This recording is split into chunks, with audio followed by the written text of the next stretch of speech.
ঢাকা সহ দেশের ৫টি বিভাগে বৃষ্টি বা বজ্রবৃষ্টির সম্ভাবনা রয়েছে। ৭ আগস্ট এমন পূর্বাভাস দিয়েছে আবহাওয়া অধিদপ্তর। পূর্বাভাসে বলা হয়, ঢাকা, খুলনা, বরিশাল, চট্টগ্রাম ও সিলেট বিভাগে অধিকাংশ জায়গায় বৃষ্টি হতে পারে। রংপুর, রাজশাহী ও ময়মনসিংহে অনেক জায়গায় বৃষ্টির সম্ভাবনা রয়েছে। এলএমই সার্টিফাইড বিশ্বসেরা কপারে তৈরি ওয়ালটন কেবলস, যা আপনার স্থাপনাকে রাখবে সব সময় নিরাপদ। এই বৃষ্টি হবে দমকা হাওয়া সহ হালকা থেকে মাঝারি ধরনের। কিছু এলাকায় মাঝারি থেকে অতি ভারী বর্ষণও হতে পারে। দিনের তাপমাত্রা ১ থেকে ২ ডিগ্রি সেলসিয়াস কমতে পারে। রাতের তাপমাত্রা অপরিবর্তিত থাকতে পারে।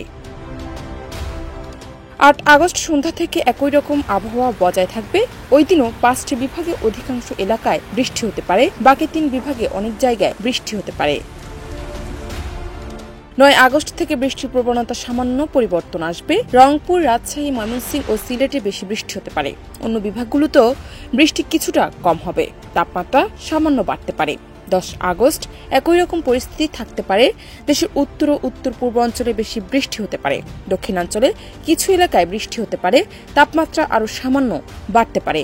বর্ধিত ৫ দিনের শেষের দিকে বৃষ্টির পরিমাণ বাড়তে পারে বলে জানিয়েছে আবহাওয়া অফিস।